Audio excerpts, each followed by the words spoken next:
Good evening दोस्तों, आपका अपने यूट्यूब चैनल लर्निंग ट्री में मैं आपका हार्दिक अभिनंदन करता हूं। आज हम महेश बर्नवाल के प्रैक्टिस सेट पार्ट 2 के सेट 2 का डिस्कशन करने वाले हैं। सेट 1 का डिस्कशन लिंक इस वीडियो के डिस्क्रिप्शन बॉक्स में मिल जाएगा, आप वहां से देख सकते हैं। तो आइए दोस्तों, बिना वक्त जाया किए हम स्टार्ट करते हैं। सबसे पहला क्वेश्चन, केशिकत्व का होने का मुख्य कारण क्या है? ऑप्शन दोस्तों बी करेक्ट है।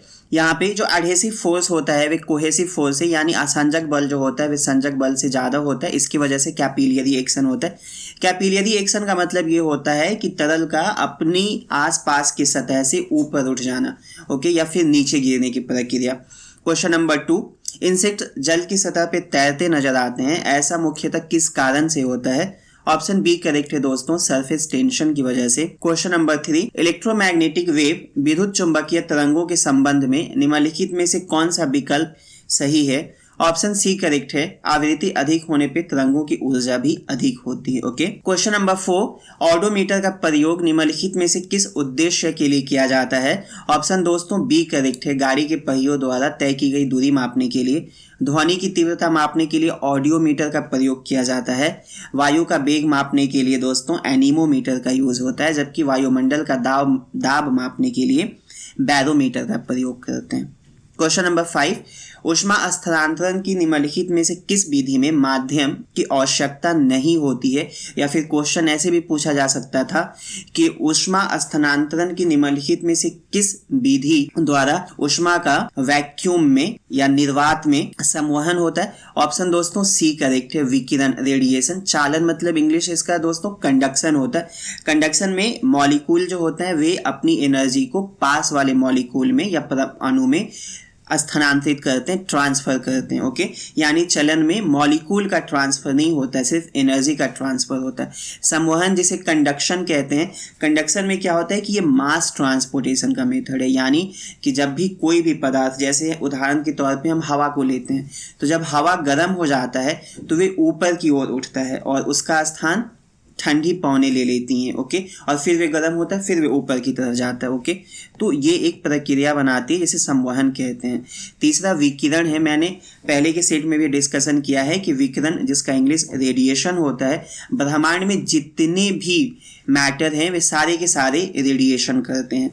ओके, रेडिएशन में जो टेम्परेचर होता है और रेडिएशन का वेव लेंथ होता है उसके बीच नेगेटिव संबंध होता है, यानी वेव लेंथ कम होता है जब तापमान अधिक होता है।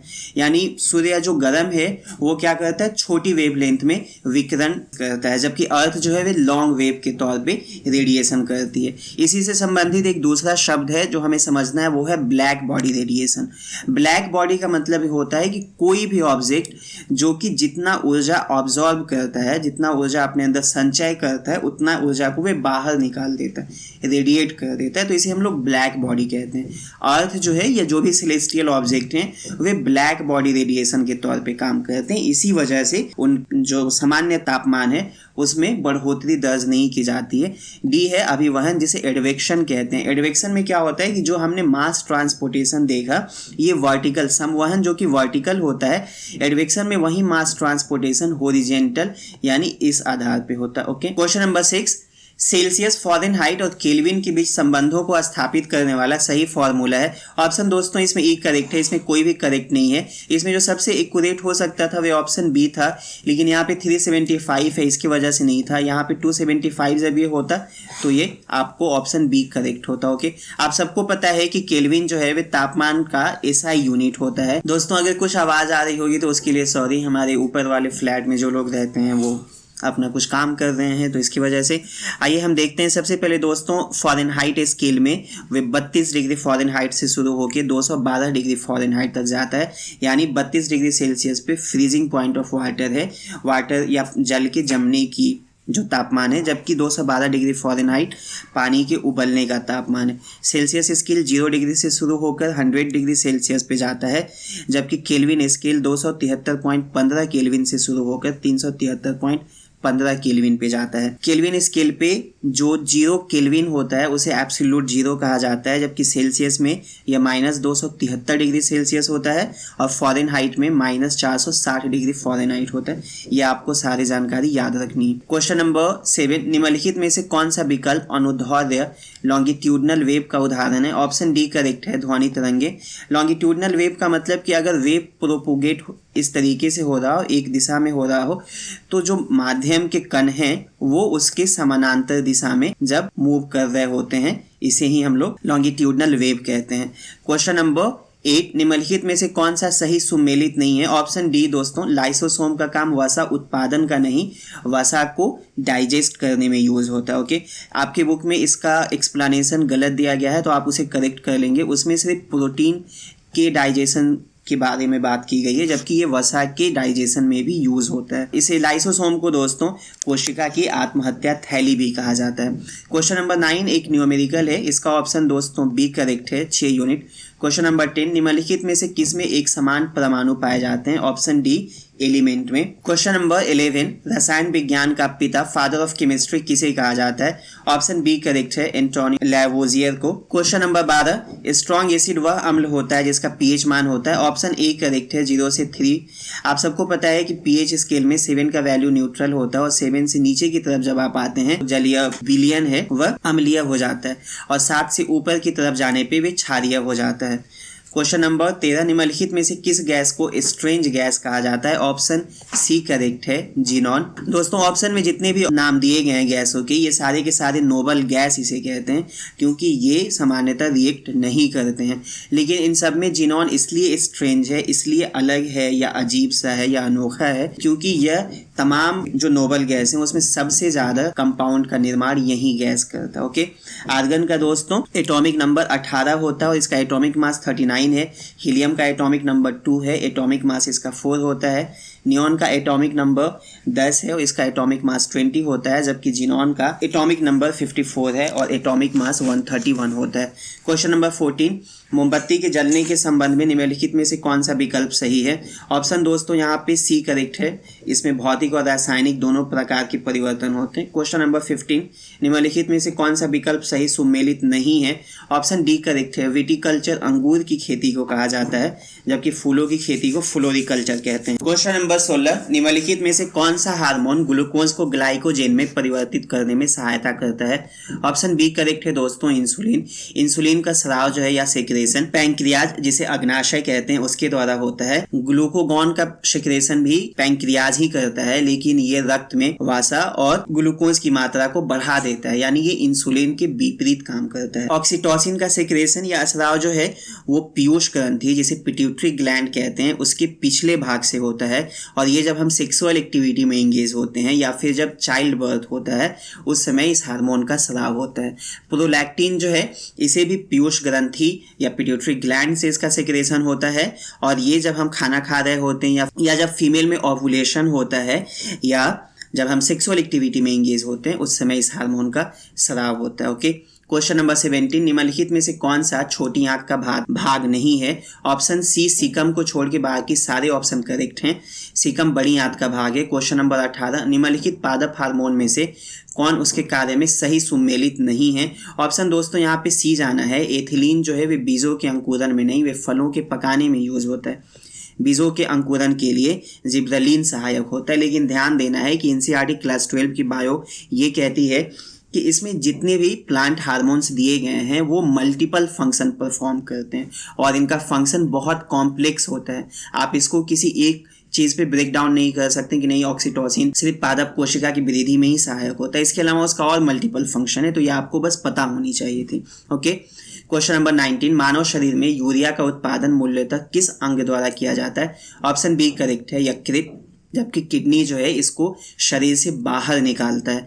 क्वेश्चन नंबर 20, जंतुओं के शरीर में कोशिका विभाजन के समय गुणसूत्रों का विभाजन किसके द्वारा किया जाता है? ऑप्शन ए करेक्ट है, सेंट्रोसोम तारक का है। क्वेश्चन नंबर 21, निम्नलिखित में से विटामिन का कौन सा समूह एंटीऑक्सीडेंट को दर्शाता है? ऑप्शन डी करेक्ट है, विटामिन ए, सी और ई। एंटीऑक्सीडेंट वैसे विटामिन को कहा जाता है जो शरीर में या तो ऑक्सीडेशन की प्रक्रिया को रोक देते हैं या ऑक्सीडेशन की प्रक्रिया के तहत निर्मित फ्री रेडिकल यानी वैसे अणु, परमाणु या आयन जिसमें कम से कम एक मुक्त सहसंयोजक इलेक्ट्रॉन होते हैं उसको शरीर से बाहर निकाल देते हैं। ओके, फ्री रेडिकल्स के द्वारा शरीर में जो सेल होते हैं उसको हार्म पहुंचाया जाता है। तो इस तरीके से ये शरीर की विटालिटी जो है उसको बनाए रखने में अपना सहायता देते हैं। क्वेश्चन नंबर 22, फिलॉसफी जूलॉजी किसकी रचना है? ऑप्शन नंबर बी करेक्ट है, लैमार्क की रचना है। जबकि चार्ल्स डार्विन ने जो है on the origin of species, the voyage of Beagle और descent of man in selection in relation to sex, ये इनकी डार्विन की पुस्तक है, ये भी आपको याद रखना है। क्वेश्चन नंबर 23, पादप और जंतुओं के बीच की कनेक्टिंग लिंक को क्या कहा जाता है? ऑप्शन ए करेक्ट है, यूग्लिना। जबकि क्वेश्चन नंबर 24, निम्नलिखित में से कौन सा विकल्प सही सुमेलित नहीं है? ऑप्शन डी करेक्ट है, विटरनिन। विटरनिन पपीता में नहीं, ये चुकंदर में पाया जाता है, पपीता में कैरेंथ जीन पाया जाता है। ओके। क्वेश्चन नंबर 25, निम्नलिखित में से कौन सा एक मछली मत्स्य की प्रजाति है? ऑप्शन दोस्तों सी करेक्ट है, ट्यूना। क्वेश्चन नंबर 26, साइनोवियन जॉइंट्स में पाइवोट जॉइंट किस स्थान पे होता है? ऑप्शन ए करेक्ट है, रीढ़ की हड्डी और खोपड़ी के मध्य। कंधे में बोल्ट एंड सॉकेट होता है, जबकि कोहनी में जो जॉइंट होता है उसे हिंज जॉइंट कहते हैं, अंगूठे के जॉइंट को सैडल जॉइंट कहते हैं। क्वेश्चन नंबर 27, मानव शरीर में फेफड़ों से हृदय में ऑक्सीजनेटेड ब्लड किस रुधिर वाहिनी से होकर जाता है? ऑप्शन सी करेक्ट है, पल्मोनरी वेन के द्वारा। क्वेश्चन नंबर 28, कभी कभी जन्मजात शिशुओं में फोरमेन ओम्बिली के बंद ना हो पाने के कारण कौन सा रोग होता है? ऑप्शन ए करेक्ट है, साइनोसिस हृदय रोग, जिसे ब्लू बेबी सिंड्रोम भी कहा जाता है। क्वेश्चन नंबर 29, क्रोकोडाइल के हृदय में कितने चेंबर होते हैं? ऑप्शन सी करेक्ट है दोस्तों, 4। क्वेश्चन नंबर 30, मानव मस्तिष्क का सबसे बड़ा भाग कौन सा होता है? ऑप्शन ए करेक्ट है, cerebrum. Question number 31, policy makers general France New Delhi to Washington DC नामक पुस्तक के लेखक कौन है? ऑप्शन सी करेक्ट है, कौशिक बसु। क्वेश्चन नंबर 32, खुदीराम बोस को फांसी कब दी गई थी? ऑप्शन दोस्तों बी करेक्ट है, 11 अक्टूबर 1908 को। क्वेश्चन नंबर 33, ताम्रपाषाण संस्कृतियों के संबंध में निम्नलिखित में से कौन सा सही सुमेलित नहीं है? ऑप्शन दोस्तों यहाँ पे बी करेक्ट है, कायथा संस्कृति बिहार का नहीं, यह महाराष्ट्र का हिस्सा था। क्वेश्चन नंबर 34, वैदिक कालीन सप्त सैंधव प्रदेश में निम्नलिखित में से कौन सी नदी शामिल नहीं है? ऑप्शन दोस्तों यहाँ पे सी यमुना और डी नर्मदा दोनों शामिल हैं, यानी ऑप्शन ई करेक्ट है। क्वेश्चन नंबर 35, निम्नलिखित में से कौन सा सही सुमेलित नहीं है? ऑप्शन दोस्तों बी करेक्ट है, मत्स्य की राजधानी कौशाम्बी नहीं, ये विराट नगर थी। Okay. Question number 36, Mahatma Buddha ने ज्ञान प्राप्ति के पूर्व 5 सन्यासियों के साथ तपस्या किस स्थान पर करी थी? ऑप्शन डी करेक्ट है, बोध गया। क्वेश्चन नंबर 37, निम्नलिखित में से कौन सा शासक प्रजा के कार्यों के लिए हमेशा तैयार रहने की विशेषता के तौर पर विख्यात है? ऑप्शन बी करेक्ट है दोस्तों, अशोका। देखिए, अशोक के संदर्भ में जितने भी वेलफेयर यानी प्रजा की भलाई से संबंधित कार्य थे, या फिर धर्म के प्रचार से संबंधित कार्य हैं, या फिर बुद्धिज्म में जो स्तूपों के निर्माण से संबंधित काम है, तो उसमें अशोका ही मेजोरिटी टाइम ऑप्शन होता है। ओके। क्वेश्चन नंबर 38, मगध महाजनपद ने सर्वप्रथम किस महाजनपद को जीतकर स्वयं में विलीन किया था? ऑप्शन दोस्तों बी करेक्ट है, अंग को जीतकर। बिंबिसार ने अंग के राजा ब्रह्मदत्त को हराकर सबसे पहले अंग को मगध राज्य में मिलाया। ओके। क्वेश्चन नंबर 39, निम्नलिखित में से कौन सा कनिष्क द्वारा संरक्षण प्राप्त व्यक्ति नहीं था? ऑप्शन सी करेक्ट है दोस्तों, पतंजलि। पतंजलि जो है पुष्यमित्र शुंग के राज्य में थे और इन्होंने महाभाष्य की रचना करी थी। ओके। क्वेश्चन नंबर 40, निम्नलिखित में से कौन चंद्रगुप्त द्वितीय के नवरत्नों में शामिल नहीं था? ऑप्शन दोस्तों डी करेक्ट है, बाणभट्ट। हमें ध्यान देना है कि चंद्रगुप्त द्वितीय ने विक्रमादित्य की उपाधि धारण करी थी। इसका कार्यकाल 375 से लेकर 415 एडी या सीई भी कहा जाता है तक था, और इन्हीं के शासनकाल के दौरान फाहियान चीनी यात्री इंडिया में विजिट किए थे। ओके। क्वेश्चन नंबर 41, निम्नलिखित में से कौन सा विकल्प सही सुमेलित नहीं है? ऑप्शन दोस्तों डी, पानीपत का प्रथम युद्ध जो है 1527 एडी में नहीं, 1526 एडी में बाबर और इब्राहिम लोदी के बीच होता है। ओके। और इसी युद्ध में इब्राहिम लोदी का जब पराजय हो जाता है तो दिल्ली सल्तनत का अंत होता है और इंडिया में मुगल साम्राज्य की स्थापना होती है। इस युद्ध के बाद जो है बाबर ने चांदी के सिक्कों का वितरण किया था, इसके वजह से बाबर को कलंदर की उपाधि दी गई थी। क्वेश्चन नंबर 42, गुलाम वंश के निम्नलिखित शासकों को सही कालानुक्रम सजाइए। ऑप्शन दोस्तों बी करेक्ट है, सबसे पहले आराम शाह था, यह 1210 से 1211 के बीच। उसके बाद इल्तुतमिश था 1211 से 1236। उसके बाद दोस्तों रुकनुद्दीन फिरोज शाह था 1236 ईस्वी में, मात्र 1 साल के लिए। इसके बाद सक्सीड करती है रजिया सुल्ताना 1236 से 1240 तक, और सबसे आखिरी शासक गुलाम वंश का बहराम शाह था जो 1540 से 1541 तक रूल करता है। क्वेश्चन नंबर 43, दिल्ली सल्तनत का सुदूर दक्षिण तक विस्तार निम्नलिखित में से किस सुल्तान के शासनकाल में हुआ था? ऑप्शन दोस्तों डी करेक्ट है, अलाउद्दीन खिलजी। क्वेश्चन नंबर 44, निम्नलिखित में से किस सुल्तान को एक बुद्धिमान मूर्ख शासक के रूप में जाना जाता है? ऑप्शन दोस्तों सी करेक्ट है, मोहम्मद बिन तुगलक। क्वेश्चन नंबर 45, निम्नलिखित में से कौन सा विकल्प सही सुमेलित नहीं है? ऑप्शन दोस्तों डी करेक्ट है। सेकेंड आंग्ल मैसूर युद्ध के बाद श्रीरंगपट्टनम की संधि नहीं होती है दोस्तों, वहां पे मैंगलोर की संधि होती है। प्रथम कर्नाटक युद्ध जो अंग्रेज और फ्रांसीसी के बीच में हुआ था वह 1746 से 1748 के बीच हुआ था। द्वितीय कर्नाटक युद्ध 1749 से 1754 के बीच में हुआ था। प्रथम आंग्ल मैसूर युद्ध जो है 1767 से 1769 के बीच में हुआ था, जो अंग्रेजों और हैदर अली के बीच में हुआ था, जिसमें अंग्रेजों की पराजय हुई थी और मद्रास की संधि की गई थी। द्वितीय आंग्ल मैसूर युद्ध जो है वो हैदर अली भी लड़ता है और बाद में उसकी मृत्यु हो जाती है इसी दौरान में, तो टीपू सुल्तान भी इस युद्ध में लड़ता है। इस युद्ध का कोई निर्णय नहीं होता और इसमें मंगलोर की संधि की जाती है। तृतीय आंग्ल मैसूर टीपू सुल्तान और अंग्रेजों के बीच में 1790 से 1792 में किया जाता है और इसी समय श्रीरंगपट्टनम की संधि होती है। क्वेश्चन नंबर 46, भीमा कोरेगांव की लड़ाई किस युद्ध से संबंधित है? ऑप्शन सी करेक्ट है, थर्ड एंग्लो मराठा वार से। क्वेश्चन नंबर 47, निम्नलिखित में से कौन सा अनुशीलन समिति से नहीं जुड़ा हुआ था? Option B B D Savarkar. B D Savarkar ने अभिनव भारत सभा की गठन करी थी। क्वेश्चन नंबर 48, सत्य प्रकाश नामक पत्रिका निम्नलिखित में से किसके द्वारा प्रकाशित की जाती है? ऑप्शन दोस्तों सी करेक्ट है, करसोनदास मजली के द्वारा। इसी से संबंधित एक पुस्तक है जिसका नाम है सत्यार्थ प्रकाश। इसके लेखक जो है दयानंद सरस्वती थे।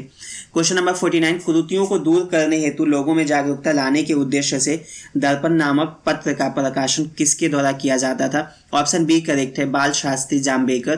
क्वेश्चन नंबर 50, राष्ट्रीय परिवार स्वास्थ्य सर्वेक्षण के अनुसार निम्नलिखित में से किन राज्यों में कुल प्रजनन दर निर्धारित प्रतिस्थापन दर से अधिक है? ऑप्शन दोस्तों त्रिपुरा को छोड़ के बाकी सारे ऑप्शन करेक्ट हैं। क्वेश्चन नंबर 51, शेरशाह के मकबरे का निर्माण कार्य किसने पूरा कराया था? ऑप्शन दोस्तों बी करेक्ट है, Islam Shah. Question number 52, Dutch factory की स्थापना बिहार में कब हुई थी?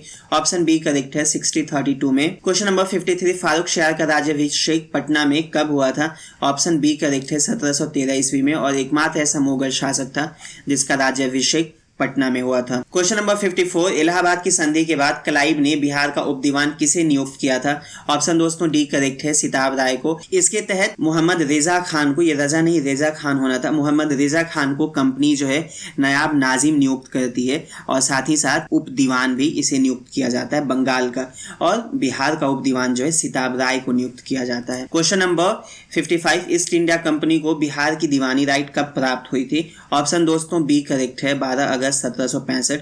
यही जो हम लोग अभी पढ़ रहे थे बक्सर इलाहाबाद की संधि, उस संधि में बिहार, बंगाल और ओडिशा तीनों की दीवानी राइट कंपनी को दी जाती है। ओके। क्वेश्चन नंबर 56, पटना हत्याकांड किससे संबंधित है? ऑप्शन सी करेक्ट है, मीर कासिम। क्वेश्चन नंबर 57, मीर कासिम ने अपनी राजधानी मुंगेर को कब बनाया था? ऑप्शन दोस्तों सी करेक्ट है, 1759 ईस्वी में। क्वेश्चन नंबर 58, सर्वप्रथम बिहार राज्य की पृथक मांग किसने करी थी? ऑप्शन दोस्तों ई जाएगा, सचिदानंद सिन्हा और महेश नारायण दोनों ने संयुक्त रूप से इसकी सबसे पहले मांग की थी। क्वेश्चन नंबर 59, पीर अली के नेतृत्व में पटना में वर्ष 1857 की क्रांति की शुरुआत कब हुई थी? ऑप्शन बी करेक्ट है, 3 जुलाई 1857 को। क्वेश्चन नंबर 60, 1857 की क्रांति का बिहार में नेतृत्व किसने प्रदान किया था? ऑप्शन बी कुंवर सिंह ने। क्वेश्चन नंबर 61, बॉयज एसोसिएशन के संस्थापक कौन थे? ऑप्शन दोस्तों बी करेक्ट है, सुरेंद्र नारायण वर्मा, और इसकी स्थापना 3 मार्च 1909 को दरभंगा में हुई थी। ओके। क्वेश्चन नंबर 62, 1850 में विधवा विवाह समाज की स्थापना निम्नलिखित में से किसके द्वारा की गई थी? ऑप्शन दोस्तों बी करेक्ट है, विष्णु शास्त्री पंडित के द्वारा। क्वेश्चन नंबर 63, भारत में टेलीग्राफ सेवा सर्वप्रथम किस 2 शहरों के बीच प्रारंभ करी गई थी?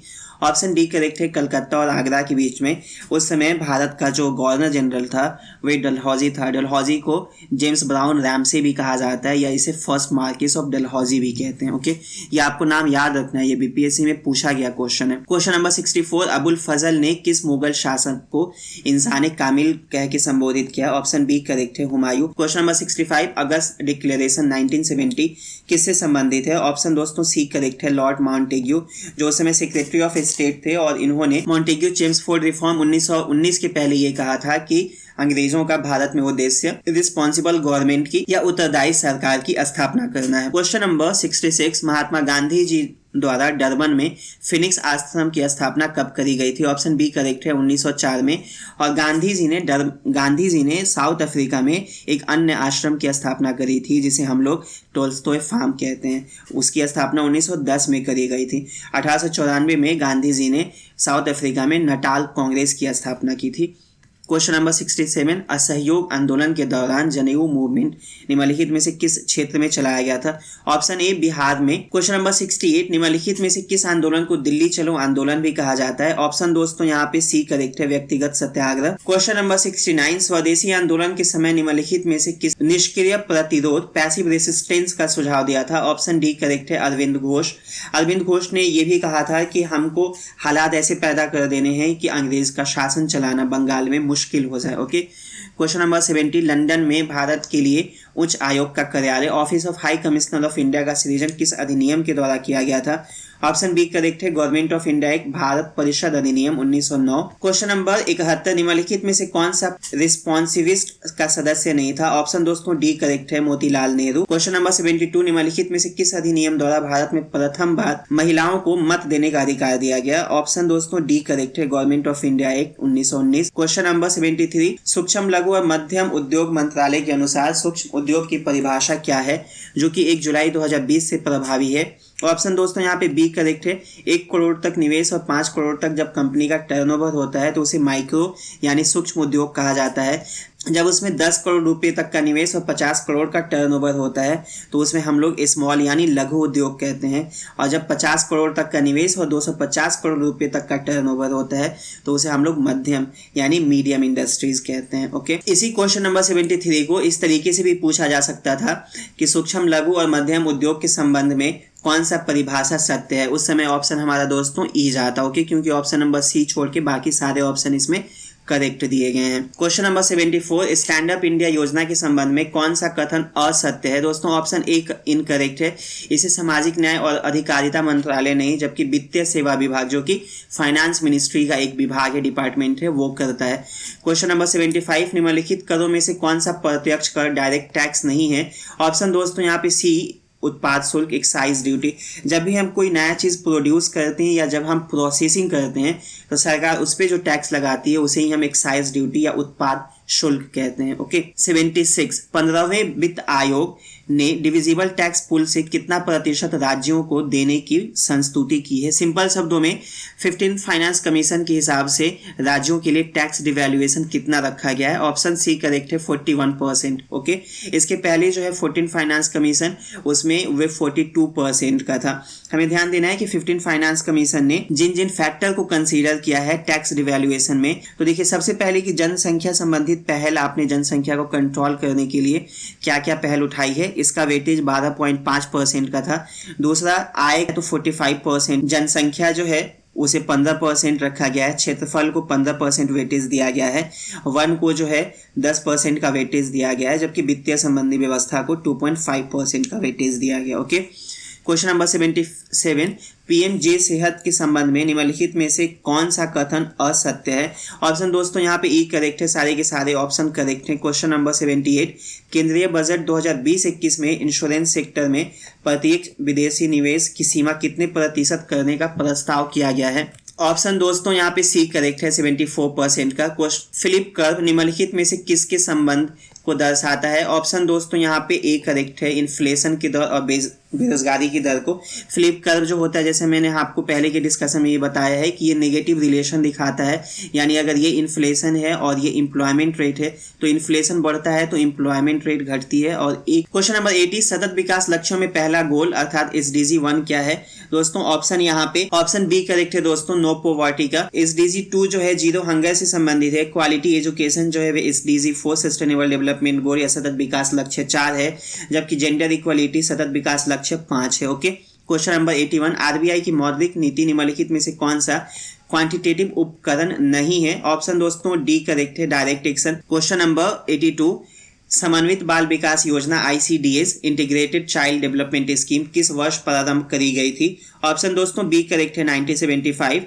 क्वेश्चन नंबर 82, UNFCCC का जलवायु शिखर सम्मेलन 2021 किस स्थान पे होना प्रस्तावित है? ऑप्शन ई करेक्ट है दोस्तों, क्योंकि इसका कोई भी ऑप्शन करेक्ट नहीं है। ये ग्लासगो यूके में हुआ था। क्वेश्चन नंबर 84, किस देश में रामसर साइट की संख्या सर्वाधिक है? ऑप्शन नंबर ए करेक्ट है दोस्तों, यूनाइटेड किंग। प्रीवियस आप मेरे डिस्कशन को रेफर करिएगा, उसमें रामसर से संबंधित जितने भी इन्फॉर्मेशन थी, जो जानने लायक जानकारी थी, वे आपको बता दी गई है। क्वेश्चन नंबर 85, भारत में सर्वाधिक मैंग्रोव क्षेत्रफल वाला राज्य कौन सा है? ऑप्शन दोस्तों बी करेक्ट है। देखिए, ऐसे क्वेश्चन को आप एलिमिनेशन मेथड से भी सॉल्व कर सकते हैं। आपको पता है कम से कम कि मैंग्रोव जो है वे सुंदरबन के डेल्टा में पाया जाता है, और आपको सब जानते हैं कि सुंदरबन डेल्टा गंगा और ब्रह्मपुत्रा नदी का जो डेल्टा है उसे कहा जाता है।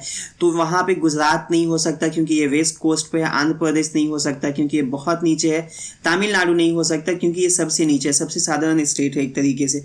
ओके, तो ऑप्शन क्या जाना चाहिए था? पश्चिम बंगाल। क्वेश्चन नंबर 86, 2021 में अर्थ ओवरशूट डे किस तिथि को घोषित किया गया था?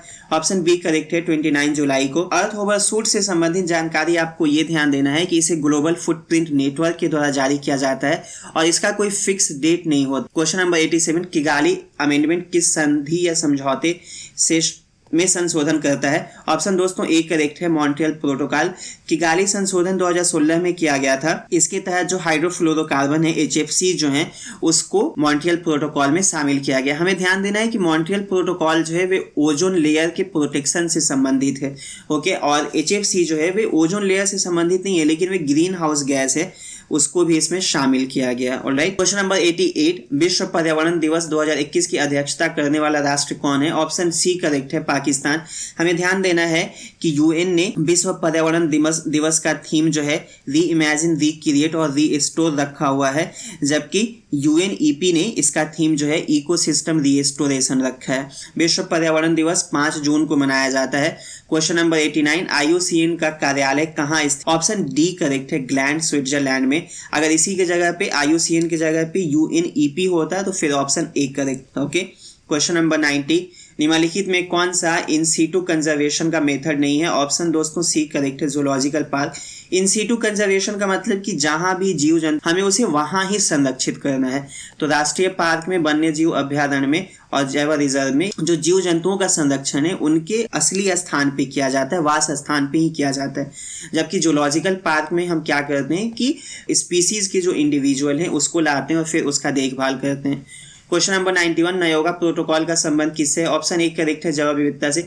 मोर एक्यूरेटली ये होना चाहिए था कि उचित और समतापूर्ण उपयोग से, जैव विविधता के उचित और समतापूर्ण उपयोग से। क्वेश्चन नंबर 19, देश में भारत स्टेज 6 मानकों को अपनाने का उद्देश्य क्या है? ऑप्शन सी करेक्ट है, मोटर वाहनों द्वारा होने वाले प्रदूषण को कम करना। क्वेश्चन नंबर 93, खामसीन नामक स्थानीय पवन किस देश में प्रवाहित होती है? ऑप्शन दोस्तों ए करेक्ट है, मिस्र। यह जो है हवा ड्राई है और हॉट एयर है। ओके, इसे लीबिया में गिब्ती भी कहा जाता है। क्वेश्चन नंबर 94, निम्नलिखित में से किस देश की सीमा कैस्पियन सागर से नहीं लगती है? ऑप्शन दोस्तों सी करेक्ट है, अर्मेनिया एक लैंडलॉक कंट्री है।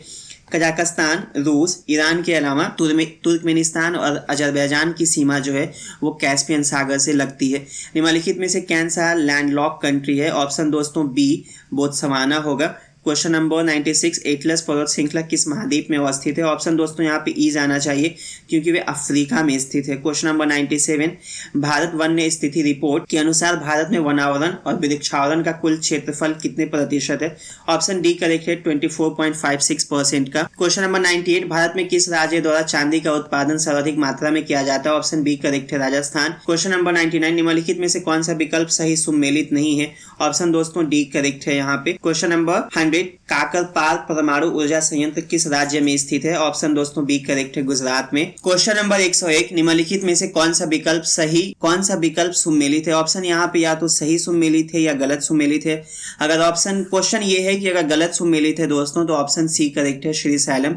ये गोदावरी नदी पे नहीं, ये कृष्णा नदी पे है। और अगर क्वेश्चन ये था कि सही सुमेलित है तो फिर ऑप्शन ई जाना था, बाकी श्रीशैलम को छोड़ के बाकी सारे करेक्टली मैच्ड हैं। क्वेश्चन नंबर 102, निम्नलिखित में से कौन सी नदी भारत में कर्क रेखा को 2 बार काटती है? ऑप्शन दोस्तों सी करेक्ट है, माही नदी, जो कि राजस्थान और गुजरात में बहती है और ये अरेबियन सी में जाके मिलती है।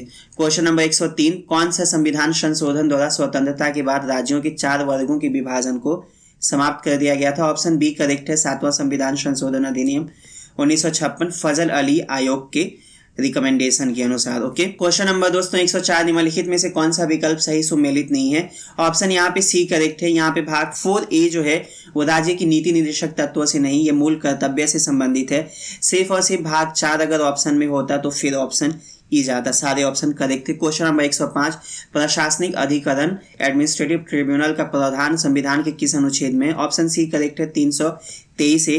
323 बी में अन्य प्रकार के जो ट्राइब्यूनल है या अधिकरण है उसके बारे में है, और संविधान का अनुच्छेद 320 जो है वह लोक सेवा आयोग के कार्य से संबंधित है। क्वेश्चन नंबर 106, 102 संविधान संशोधन अधिनियम द्वारा राष्ट्रीय पिछड़ा आयोग को संवैधानिक दर्जा दिया गया, इसे संविधान के किस अनुच्छेद में रखा गया है? ऑप्शन दोस्तों सी करेक्ट है, आर्टिकल 338 बी के तहत। ओके, क्वेश्चन नंबर 109, निम्नलिखित में से कौन सा अनुच्छेद 26 नवंबर 1949 को लागू नहीं हुआ था?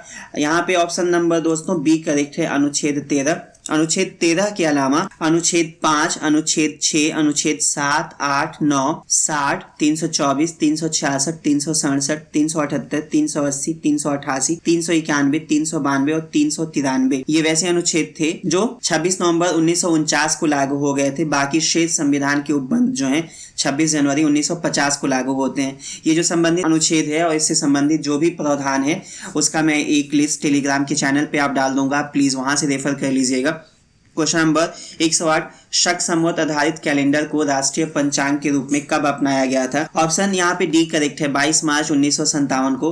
निम्नलिखित में किस अनुच्छेद के तहत दिया गया मौलिक अधिकार भारत में रहने वाले किसी विदेशी नागरिक को भी प्राप्त होता है? ऑप्शन ए करेक्ट है, अनुच्छेद 14। क्वेश्चन नंबर 110, राष्ट्रीय आपात अनुच्छेद 352 की उद्घोषणा के बावजूद निम्नलिखित में से किस अनुच्छेदों के तहत मौलिक अधिकार किसी भी स्थिति निलंबित नहीं किए जा सकते हैं? ऑप्शन दोस्तों बी करेक्ट है, आर्टिकल 20 और आर्टिकल 21।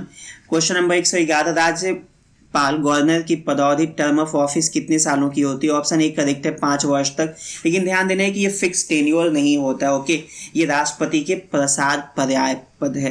क्वेश्चन नंबर 112, संसद सदन में गैर सरकारी विधेयक को प्रस्तुत करने के पूर्व कितने समय का नोटिस दिया जाना आवश्यक है? ऑप्शन सी करेक्ट है, 30 दिन या 1 माह।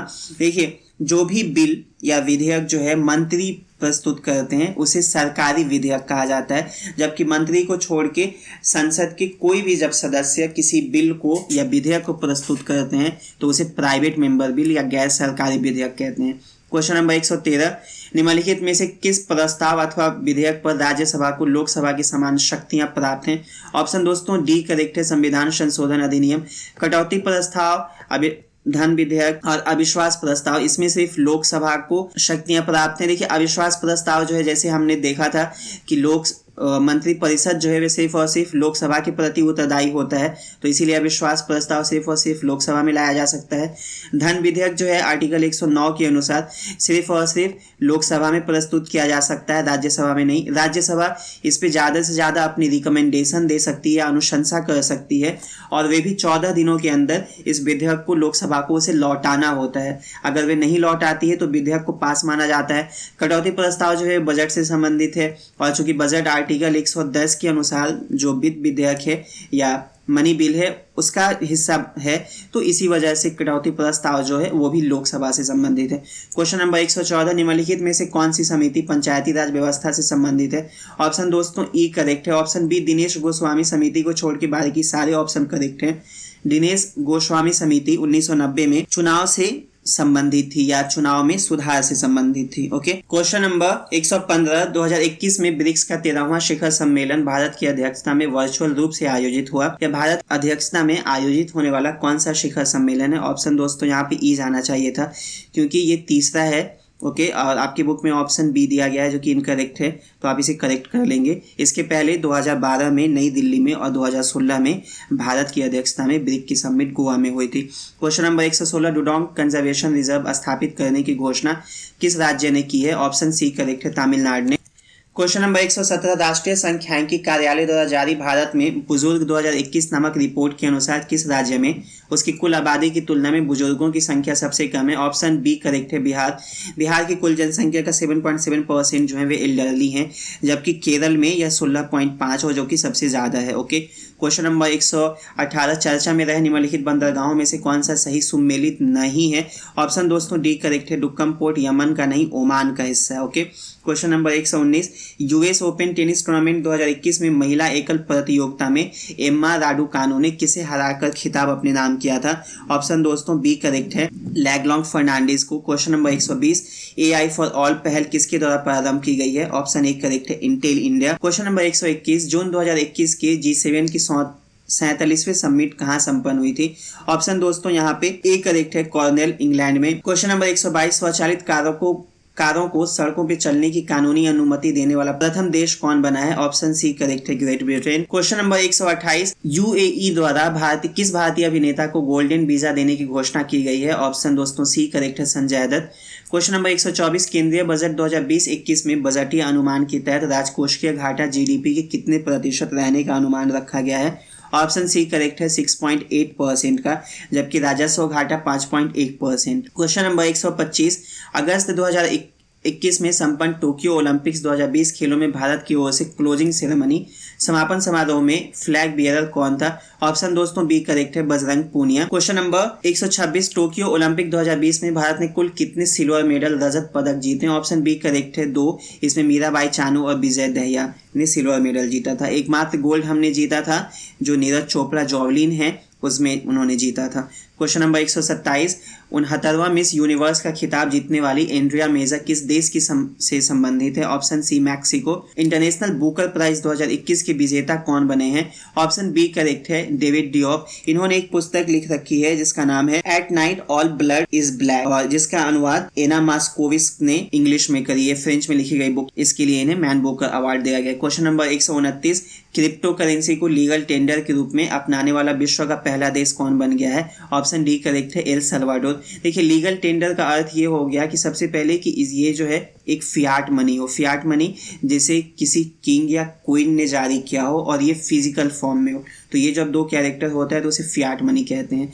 और लीगल टेंडर का मतलब कि वैसी फियाट मनी जिसे किसी भी सेटलमेंट के लिए मना नहीं किया जा सकता, चाहे किसी भी वैल्यू का जब सेटलमेंट 2 पार्टी के बीच में होता है तो उसको कानूनी बाध्यता है कि दूसरी पार्टी उसे एक्सेप्ट करे, इसे हम लोग लीगल टेंडर कहते हैं। Okay, question number 130, gross environmental product का मूल्यांकन शुरू करने वाला देश का प्रथम राज्य कौन है? Option B Uttarakhand. Question number 126, हाल ही में IPCC ने अपनी कौन सी असेसमेंट रिपोर्ट जारी की? ऑप्शन बी करेक्ट है, 6वीं। प्रथम रिपोर्ट जो है 1990 में, दूसरा 1995 में, तीसरा 2001 में, चौथा 2007 में, पांचवा 2014 में जारी हुई थी। क्वेश्चन नंबर 132, देश में के चयनित 100 स्मार्ट सिटी परियोजनाओं के अंतर्गत पैसा खर्च करने की रैंकिंग में बिहार की राजधानी पटना का स्थान कितना है? ऑप्शन ए करेक्ट है, 62वां।